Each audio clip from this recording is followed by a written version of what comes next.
الحمدللہ رب العالمین والعاقبۃ للمتقین والصلاة والسلام علی سید الانبیاء والمرسلین اما بعد فاعوذ باللہ من الشیطان الرجیم بسم اللہ الرحمن الرحیم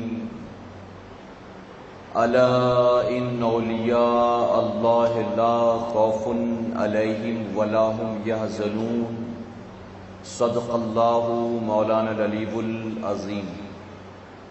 پڑھیں الصلاۃ والسلام علیک یا رسول اللہ، الصلاۃ والسلام علیک یا حبیب اللہ، الصلاۃ والسلام علیک یا نبی اللہ وعلی آلک واصحابک یا نور اللہ صلی اللہ تعالی علیہ وسلم۔ رب کعبہ کی بارگاہ میں دعا ہے مولا اپنے حبیب صاحب الاولاق صلی اللہ تعالی علیہ وسلم کے صدقہ طفیل ہم تمام حاضرین اور سامعین کو تو دم واپسی تک حق کہنے، حق سننے اور اپنے حق والے بندوں کے دامن سے وابستہ رہنے کی توفیق نصیب فرما۔ ساتھ ہی بارگاہ رب العزت میں دعا ہے کہ مولا ہم گناہگاروں سیاہکاروں کو، ہمارے والدین کو اور ہماری قیامت تک آنے والی تمام نسلوں کو صحیح معنوں میں غوث و خواجہ اور رضا سے محبت کی توفیق نصیب فرما، اور اپنے ان محبوبین کی محبتوں کا صلہ ہمیں دنیا اور آخرت دونوں جہاں میں نصیب فرما۔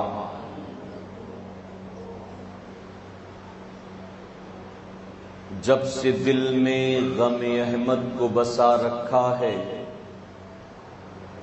جب سے دل میں غم احمد کو بسا رکھا ہے، سلسلہ میں نے مدینے سے ملا رکھا ہے۔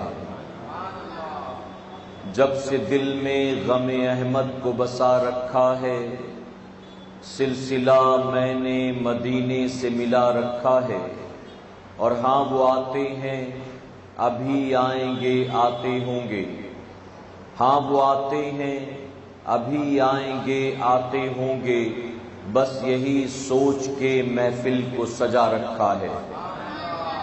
میرے پیارے آقا علیہ الصلوۃ والتسلیم کے پیروانوں، سنی دعوت اسلامی کے آج کے اس ہفتہ واری اجتماع میں انشاءاللہ ہم اور آپ مقام سیدنا خواجہ اویس قرنی رضی اللہ تعالیٰ کو سماعت کریں گے، اور جب اس موضوع پر گفتگو ہوگی تو یقیناً ہم اور آپ خواجہ اویس قرنی رضی اللہ تعالیٰ کے عشق رسول اور ساتھ ہی ساتھ آپ کی والدہ کے حوالے سے جو محبت اور جو خدمات تھی، بہت سی باتیں اس کے حوالے سے ہم اور آپ سماعت کریں گے۔ میرے پیارے آقا علیہ الصلوۃ والتسلیم کے پیروانوں، اپنے جسم کے ساتھ ذہن کو حاضر رکھتے ہوئے آج کی اس مکمل گفتگو کو آپ سماعت کریں اس نیت کے ساتھ کہ رب تبارک و تعالی ہمیں اور آپ کو بھی سیدنا خواجہ اویس قرنی رضی اللہ تعالیٰ کے نقش قدم پر چلنے کی توفیق عطا فرمائے، اور ان کے عشق رسول کا اللہ ہمیں بھی ذرہ نصیب فرمائے۔ میرے پیارے آقا علیہ الصلوۃ والتسلیم کے پیروانوں، آپ اگر حدیث مبارکہ اٹھا کر دیکھیں تو آپ کو کتب حدیث میں بنی اسرائیل کے انبیاء کا ذکر ملے گا، اسی طرح سے صحابہ کی تعریف کے باب بھی آپ کو نظر آئیں گے۔ حضور اکرم صلی اللہ علیہ وسلم کہیں سیدنا صدیق اکبر کے فضائل بیان فرماتے ہیں، کہیں سیدنا عمر فاروق اعظم کے فضائل بیان فرماتے ہیں۔ آپ سن رہے ہیں توحید نیٹ ورک کی اسلامک آواز، Tawheed Network International Islamic YouTube channel. کہیں سیدنا عثمان غنی، کہیں مولا علی کے فضائل بیان فرماتے ہیں، لیکن تابعین اور تبع تابعین کے حوالے سے آپ کو فضیلت کا کوئی باب نظر نہیں آئے گا۔ اگر آپ تلاش کریں گے تو یقیناً آپ کو حدیث مبارکہ کی کتابوں میں اگر تابعین اور تبع تابعین میں سے کسی کی فضائل کے باب نظر آئیں گے تو صرف اور صرف سیدنا اویس قرنی رضی اللہ عنہ کے فضائل کے باب آپ کو نظر آ جائیں گے۔ وہ سیدنا اویس قرنی رضی اللہ عنہ کہ جن کو حضور اکرم صلی اللہ علیہ وسلم کے اعلان نبوت کے بعد کا تقریباً 20 سال کا زمانہ ملا ہے، لیکن اس کے باوجود آپ حضور اکرم صلی اللہ علیہ وسلم سے ملاقات نہ کر سکے، آپ کی خدمت میں حاضر نہ ہو سکے، اور اس وجہ سے آپ تابعی تو ہوئے لیکن صحابی کا شرف حاصل کرنے سے آپ محروم رہے۔ میرے پیارے آقا علیہ الصلوۃ والتسلیم کے پیروانوں، اس کے باوجود ہم اور آپ اس بندے مومن کی عظمت کا اندازہ لگا سکتے ہیں کہ ہمارے وہ آقا جناب محمد رسول اللہ صلی اللہ علیہ وسلم جن کے قصیدے توریت میں موجود ہے، جن کا قصیدہ تمام آسمانی کتابوں میں موجود ہے، 1,24,000 40,000 کم و بیش انبیاء اپنے اپنے زمانے میں جن کی اپنی امت کے سامنے تعریف کرتے ہیں۔ اللہ رب العزت نے قرآن مقدس میں سورہ فاتحہ سے لے کر سورہ ناس تک جہاں اپنے حبیب کی تعریف کی ہے، آپ اندازہ لگائیں کہ خود میرے آقا جن کی تعریف ساری کائنات کرتی ہے، آقا خود سید التابعین سیدنا اویس قرنی کی تعریف کرتے ہوئے نظر آتے ہیں۔ میرے پیارے آقا علیہ الصلوۃ والتسلیم کے پیروانوں، یہاں یہ بات معلوم ہوئی کہ محبت کے لیے دیدار ضروری نہیں ہے، محبت کے لیے ملاقات ضروری نہیں ہے، محبت کے لیے قدموں میں زندگی کا گزارنا ضروری نہیں ہے، بلکہ محبت دور رہ کر بھی کی جا سکتی ہے۔ جیسے مثال کے طور پر ہم نے کبھی اللہ کو دیکھا نہیں ہے، ہم نے اللہ کی آواز کو سنا نہیں ہے، لیکن اس کے باوجود بحیثیت مسلمان ہمارے اور آپ کے لازم ہے کہ ہم اپنے اللہ سے محبت کریں۔ یہاں یہ درس اور یہ پیغام ہے کہ ملاقات ہوگی تبھی دل میں محبت ہوگی، ملیں گے، قدموں میں زندگی گزاریں گے، کچھ لمحات ساتھ گزریں گے تبھی محبت ہوگی نہیں۔ آواز کو سنا نہ سنا، چہرے کو دیکھا نہ دیکھا، قدموں میں موقع ملا، شرف حاصل ہوا، وقت گزارنے کا نہ ملا، لیکن اس کے باوجود اللہ تبارک و تعالی اگر دل میں محبت پیدا فرما دے تو یقیناً یہی محبت جو ہے بندے مومن کے لیے آخرت میں نجات کا سبب بن جایا کرتی ہے۔ سیدنا اویس قرنی کی زندگی اٹھا کر دیکھیں تو آپ کے دل میں اللہ رب العزت نے 2 محبتوں کو کوٹ کوٹ کر بھر دیا تھا، اور وہ 2 محبتیں کون سی تھی؟ ایک تو اپنے نبی سے محبت تھی اور دوسرا اپنی والدہ سے محبت تھی۔ آپ نے ان دونوں سے ہٹ کر کبھی کسی تیسرے سے محبت نہیں کی، یہاں تک کہ کسی غیر سے محبت کرنا تو دور کی بات، اپنی جان سے، اپنے نفس سے، اپنی خواہشات سے، اپنی دنیا سے، دنیاوی لذتوں سے، اپنی ضروریات سے سیدنا اویس قرنی نے کبھی پیار نہ کیا، بلکہ پوری زندگی اگر گزری ہے تو صرف انہی دونوں کی محبت میں ایک طرف رسول اللہ کی محبت ہے اور ایک طرف اپنی بوڑھی والدہ کی محبت ہے۔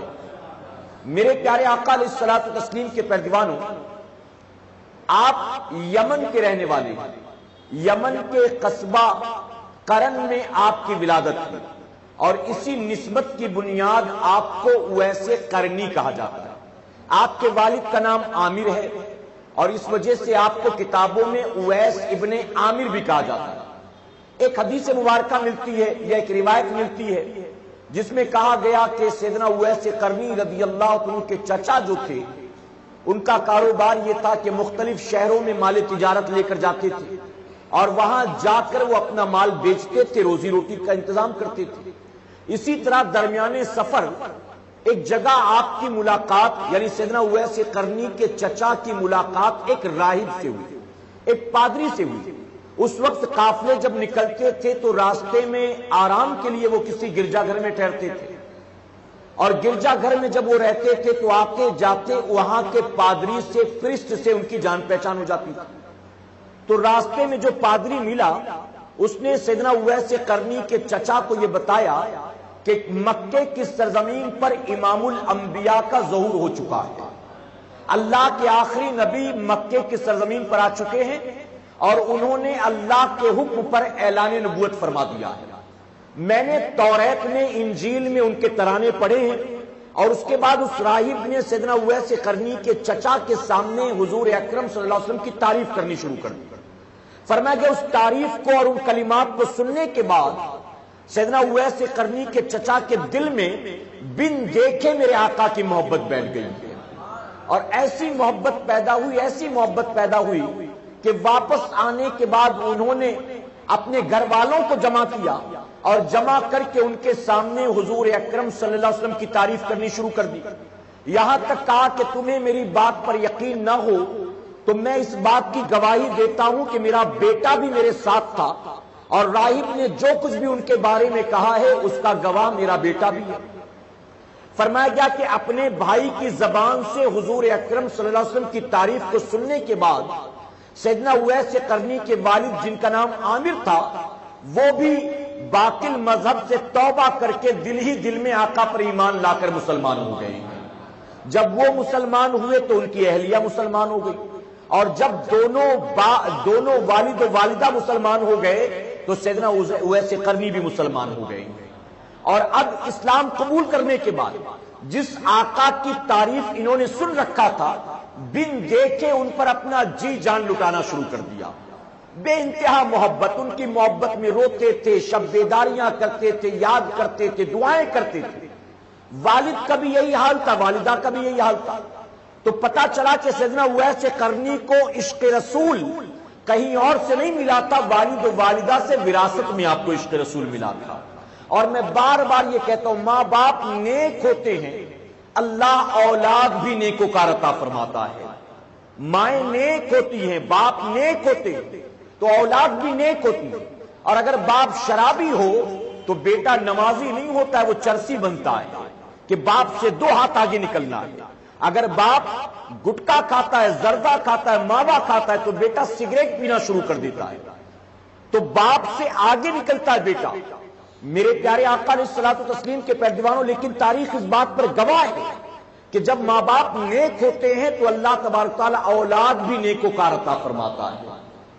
تو سیدنا اویس قرنی کے والد حضرت عامر کا حال یہ تھا کہ وہ رات رات بھر عبادت کرتے تھے، خوف خدا میں لرزہ کرتے تھے. اور آپ کی اہلیہ محترمہ یعنی خواجہ اویس قرنی کی والدہ کا بھی یہی حال تھا. وہ بھی شب بیداریاں کرتی، عبادتیں کرتی، اللہ کو یاد کرتی، حضور کی محبت میں روتی تھی. میرے پیارے آقا علیہ الصلوۃ والتسلیم کے پیروانوں، بچپن ہی میں باپ کا سایہ سر سے اٹھ گیا. خواجہ اویس قرنی رضی اللہ عنہ یتیم ہو گئے. تو داغ یتیمی کی وجہ سے آپ کی تعلیم و تربیت صحیح طرح سے نہیں ہو سکی اور والد کے انتقال کے بعد اب گھر میں صرف آپ کی والدہ اور آپ رہ گئے. تو گھر کی ساری ذمہ داریاں جو تھی آپ کے کاندھوں پر آ گئی. اب خواجہ اویس قرنی سمجھ گئے کہ پڑھائی لکھائی کا اب وقت نہیں ہے، اب تو مجھے 4 پیسے کما کر ماں کی خدمت کرنا ہے. اور والدہ کا بھی حال یہ تھا کہ وہ بوڑھی ہو چکی تھی، کمزور تھی، اکثر بیمار رہتی تھی اور آپ کے بڑھاپے اور بیماری کی وجہ سے آنکھوں کا نور بھی جاتا رہا، یعنی وہ نابینا ہو گئی. سیدنا اویس قرنی کہیں جاتے تو ماں تڑپ اٹھتی اور ماں اجازت نہیں دیتی تھی اس بات کی کہ بیٹا تو مجھے اکیلے چھوڑ کر زیادہ دیر کے لیے کہیں جائے. اس کی وجہ کہ تیری غیر موجودگی میں اگر کوئی حاجت ہوئی تو کون پورا کرے گا، اگر طبیعت خراب ہو گئی تو کون تیمارداری کرے گا. تو خواجہ اویس قرنی رضی اللہ عنہ چھوڑ کر ماں کو کہیں نہیں جاتے، صرف روزی روٹی کے لیے نکلتے، وہ بھی مختصر وقت کے لیے.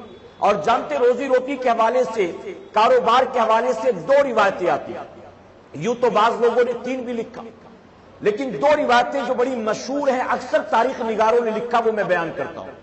یہ 2 روایتیں، ایک تو آپ لوگوں کے اونٹ جمع کر کر جنگل میں لے جاتے تھے اور اسے چرایا کرتے تھے.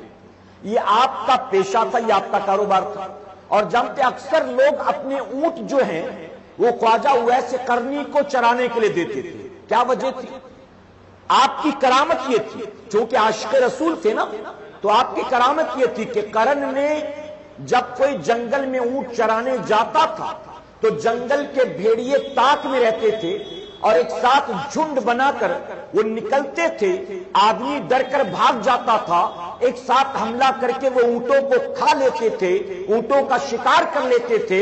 لیکن تاریخ میں یہ بھی آتا ہے کہ خواجہ اویس قرنی اگر لوگوں کے اونٹ جمع کر کر لے جاتے اور یہ اونٹ 20 سے زائد بھی ہوتے تھے تو جنگل کا کوئی ایک بھیڑیا ان پر حملہ کرنا تو درکنار اویس قرنی کے اونٹوں کی طرف آنکھ اٹھا کر بھی کبھی نہیں دیکھا کرتا تھا۔ تو لوگ یہ سمجھتے تھے کہ اویس قرنی کے حوالے کر دیں گے تو اونٹ سیف ہوں گے، اونٹ محفوظ رہیں گے، اس لیے لوگ اپنے اونٹ دے دیتے تھے۔ اور خواجہ اویس قرنی چراتے کیسے تھے؟ آپ جنگل میں لے جاتے، چھوڑ دیتے تھے اور خود اللہ کی عبادت میں مصروف ہو جاتے تھے، اللہ کی عبادت میں۔ ارے تاریخ لکھنے والوں نے تو یہاں تک لکھا کہ وہ بھیڑیے جو دوسروں کے اونٹوں کا شکار کرتے تھے، جب اویس قرنی اللہ کی عبادت میں لگ جاتے تھے تو وہی بھیڑیے جو تھے اویس قرنی کے اونٹوں کی حفاظت کیا کرتے تھے۔ اور ایک اور پیشہ کاروبار آپ کا آتا ہے، آپ راستوں میں پڑی ہوئی کھجور کی گٹلیوں کو جمع کرتے تھے اور جمع کر کے آپ اس کو دھوتے تھے، سکھاتے تھے اور بازار میں بیچتے تھے اس کو۔ اس دور میں لوگ کھجور کی سوکھی گٹلیوں کو پیس کر اسے اپنے جانوروں کو کھلاتے تھے، ان کا یہ ماننا تھا اور سائنٹیفکلی یہ پروفڈ بھی ہے۔ آپ سن رہے ہیں توحید نیٹ ورک کی اسلامک آواز۔ Tawheed Network International Islamic YouTube channel. کہ اس سے جانور جو ہے وہ دودھ زیادہ دیتا ہے، جانور صحت مند رہتا ہے، تندرست رہتا ہے۔ تو خواجہ اویس قرنی رضی اللہ عنہ نے اس کو اپنا کاروبار بنا لیا۔ جانتے فرمایا گیا کہ جو کچھ بھی آپ کو محنتانہ اور مزدوری ملتی تھی وہ سب اپنی والدہ کی خدمت پر خرچ کر دیتے تھے، ان کے کھانے پینے کا بہترین انتظام، ان کے کپڑے کا انتظام، ان کے علاج کا انتظام، سارا پیسہ اپنی والدہ پر خرچ کرتے تھے۔ ایک درہم بھی اپنی ذات پر خرچ نہیں کرتے تھے، بلکہ جو کھجور کی گٹلیاں آپ لاتے تھے، سکھاتے تھے، آپ اس کو پیس کر اس کا پاؤڈر بناتے تھے اور اس کو پھاک کر آپ جو ہے اپنا روزہ افطار کر لیا کرتے تھے۔ آپ 3 دن کا مسلسل روزہ رکھتے تھے۔ جو کچھ کمائی آتی ماں پر خرچ کر کے ان کے کھانے پینے کا انتظام، اور خود صرف آپ کھجور کی گٹلیوں کے پاؤڈر کو کھا کر اپنی بھوک کو مٹایا کرتے تھے، اپنا مال اپنی ذات پر خرچ نہیں کرتے تھے۔ حضور اکرم صلی اللہ علیہ وسلم کی محبت میں دن رات تڑپتے تھے۔ ہر شام آتے تو ماں کے قدموں میں بیٹھ کر اجازت مانگتے تھے کہ امی مجھے اجازت دے دو، ایک بار میں اپنے محبوب کی زیارت کر لوں، ایک بار میں اپنے آقا کے جلووں کو اپنی آنکھوں سے دیکھ لوں، ایک بار اجازت دے دو۔ ماں بار بار کہتی تھی بیٹا تو روز پوچھتا، مجھے منع کرنا اچھا نہیں لگتا لیکن میں کیا کروں، میں خود مجبور ہوں۔ بیٹا میں جانتی ہوں کہ تو ان کے لیے تڑپتا ہے، ان سے محبت کرتا ہے، لیکن اگر تو یہاں سے چلا جائے گا تو اگر یہاں میری طبیعت خراب ہوئی، میری کوئی ضرورت پیش آئی تو میری مدد کون کرے گا؟ ارے ان کے قدموں میں تو ہزاروں غلام پڑے رہتے ہیں لیکن میرے پاس تو تیرے سوا دوسرا کوئی سہارا نہیں ہے۔ بیٹا اس لیے میں چاہتی ہوں کہ تو جائے، لیکن پھر بھی میرا بڑھاپا، میرا نابینا پن اس بات کی اجازت نہیں دیتا کہ میں تجھے جانے دوں۔ روز پوچھتے تھے، ماں منع کر دیتی، روتے روتے چلے جاتے تھے واپس۔ میرے پیارے آقا علیہ الصلوۃ والتسلیم کے پیروانوں، ایک مرتبہ تو ماں نے یہاں تک کہہ دیا بیٹا جانتا ہے میں تجھے جانے کی اجازت کیوں نہیں دیتی، اس کی وجہ یہ ہے کہ میں نے سنا ہے اللہ نے ان کے چہرے کو وہ حسن عطا کیا ہے، اللہ نے ان کے چہرے والضحیٰ کو وہ کشش عطا فرمایا ہے کہ جو ایک بار ان کو دیکھ لیتا ہے انہی کے جلووں میں کھو کر رہ جاتا ہے۔ سلمان فارسی آئے انہی کے بن کر رہ گئے، بلال حبشی آئے انہی کے بن کر رہ گئے، سہیل رومی آئے انہی کے بن کر رہ گئے۔ تو جو انہیں دیکھ لیتا ہے انہی کے قدموں میں اپنی زندگی گزار دیتا ہے۔ میں ڈرتی ہوں کہ اگر میں تجھے اجازت دے دوں کہیں ان کے جلوے بددعا کو دیکھ کر تو ان کے قدموں میں رہ گیا، پلٹ کر نہ آیا تو مجھ بوڑھی عورت کا کیا ہوگا، میری بیماری اور میرے نابینا پن کا کیا ہوگا، اس لیے میں تجھے اجازت نہیں دیتی ہوں۔ یہاں اویس قرنی یمن میں رہ کر اپنے آقا کی محبت میں تڑپا کرتے تھے اور وہاں مدینے میں بیٹھ کر میرے آقا اپنے صحابہ کے سامنے اویس قرنی کو یاد کیا کرتے تھے۔ مسلم شریف کی حدیث مبارکہ ہے، ترمذی شریف کی حدیث مبارکہ ہے، مشکات شریف کی حدیث مبارکہ ہے، باقاعدہ مسلم شریف میں امام مسلم نے اویس قرنی کی فضیلت کا باب باندھ دیا ہے۔ کسی تابعی کی فضیلت کا کہیں کوئی باب نظر نہیں آئے گا، چیپٹر نظر نہیں آئے گا، لیکن تنہا اویس قرنی جانتے حضور اکرم صلی اللہ علیہ وسلم فرماتے صحابہ کے جرم میں، یمن میں میرا ایک عاشق رہتا ہے، یمن میں میرا ایک عاشق رہتا ہے جس کا نام اویس قرنی ہے، وہ میری محبت میں تڑپتا ہے۔ صحابہ کرام نے عرض کیا یا رسول اللہ صلی اللہ علیہ وسلم، آپ بار بار اویس کو یاد کرتے، آپ اس کے عشق کا بیان کرتے ہیں، ذکر کرتے ہیں، اے آقا اتنی ہی محبت ہے تو اویس آپ کے پاس آتا کیوں نہیں؟ وہیں رہ کر تڑپتا ہے، آتا کیوں نہیں؟ سلمان فارسی تو فارس سے آ گئے، سہیل رومی تو روم سے آ گئے، بلال حبشی حبشہ سے آ گئے، آخر کیا وہ یمن سے نہیں آ سکتا؟ یمن تو فارس سے قریب ہے، حبشہ سے قریب ہے، روم سے قریب ہے۔ آقا فرماتے ہاں ہاں، ارے وہ آنا تو چاہتا ہے لیکن ماں کے بڑھاپے نے اس کو روکے رکھا ہے، ماں کے بیماریوں نے اس کو روکے رکھا ہے، آخر وہ اپنی ماں کو چھوڑ کر کیسے آ سکتا ہے؟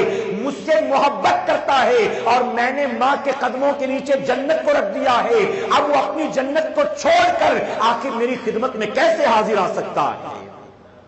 یعنی میرے آقا صلی اللہ علیہ وسلم نے یہ بتا دیا کہ اویس کا یہاں نہ آنا یہ بھی میری محبت کی دلیل ہے کہ اگر وہ آئے گا ماں کو چھوڑ کر تو میری نافرمانی ہوگی، اس لیے ماں کو چھوڑ کر نہیں آتا۔ ایک حدیث مبارکہ میں آتا ہے حضور اکرم صلی اللہ علیہ وسلم اپنا پیرہن مبارک کھول کر یمن کی طرف منہ کر کے کھڑے ہو جاتے ہیں، یمن کی طرف، اور آقا فرماتے اس طرف سے مجھے عشق کی خوشبو آیا کرتی ہے، عشق کی خوشبو۔ اور جانتے ایک مقام پر حضور اکرم صلی اللہ علیہ وسلم نے ہاتھ اٹھا کر دعا کی، اللہ شام والوں کو برکت عطا فرما، یمن والوں کو برکت عطا فرما۔ کسی نے آواز دی، کسی نے سوال کیا اے آقا ہمارے نجد کے لیے بھی دعا کرے۔ میرے آقا نے دوبارہ ہاتھ اٹھایا، اللہ شام والوں کو برکت عطا فرما، یمن والوں کو برکت عطا فرما۔ اس نے پھر سے درخواست کی ہمارے نجد کے لیے بھی دعا کر دے۔ آقا نے تیسری بار کہا اللہ شام والوں کو برکت عطا فرما، یمن والوں کو برکت عطا فرما۔ اس نے کہا ہمارے نجد کے لیے بھی دعا کر دے۔ آقا فرماتے میں نجد کے لیے دعا نہیں کرتا کہ نجد کی زمین وہ زمین ہے جہاں سے فتنے اٹھیں گے۔ اب مفسرین نے بڑی پیاری بات بیان کی، آقا نے صرف شام اور یمن کے لیے دعا کیوں کی، اس کے علاوہ نجد کے لیے دعا کیوں نہیں کی؟ تو تفسیر لکھنے والوں نے لکھا کہ شام کے لیے آقا نے اس لیے دعا کی کیونکہ شام وہ زمین ہے جہاں پر انبیاء پیدا ہوئے ہیں، اور جانتے روایتوں میں یہاں تک آتا ہے آدم علیہ السلام سے لے کر عیسیٰ علیہ السلام تک تقریباً 70,000 انبیاء ایسے ہیں جو تنہا ملک شام کی سرزمین پر پیدا ہوئے۔ تو آقا نے شام کے لیے دعا کی کہ شام انبیاء کی زمین ہے، اور یمن کے لیے دعا کی کہ یمن اولیاء کی سرزمین ہے۔ شام میں انبیاء پیدا ہوئے، یمن میں اولیاء پیدا ہوئے۔ یمن میں کوئی نبی پیدا نہیں ہوا، نہ خانہ کعبہ یمن میں ہے، نہ حجر اسود یمن میں ہے، نہ صفا مروہ یمن میں ہے، نہ مقام ابراہیم نہ یمن میں ہے، نہ یمن میں کسی نبی کی مزار موجود ہے، پھر بھی آقا یمن کے لیے دعا کرتے ہیں۔ تو آخر دعا کیوں تھی؟ شام کو نسبت انبیاء سے ہے اور یمن کو نسبت اولیاء سے ہے۔ اور نجد کے لیے دعا کیوں نہیں کی جانتے ہو؟ اس کی وجہ کہ نجد کی سرزمین وہ سرزمین ہے جہاں انبیاء کے بھی گستاخ پیدا ہوں گے، جہاں اولیاء کے بھی گستاخ پیدا ہوں گے، جہاں انبیاء کے گستاخ ہوں گے، اولیاء کے گستاخ ہوں گے۔ اس لیے میرے آقا صلی اللہ علیہ وسلم نے نجد کے لیے دعا نہیں فرمائی۔ اسی طرح حضور اکرم صلی اللہ علیہ وسلم نے اویس قرنی کو خیر التابعین کہہ کے بلایا ہے کہ اویس تو خیر التابعین ہے، تمام تابعین میں سب سے بہتر ہے، افضل ہے، اور ایک مقام پر سید التابعین کہا گیا، تمام تابعین کا سردار ہے اویس، تمام تابعین کا سردار ہے۔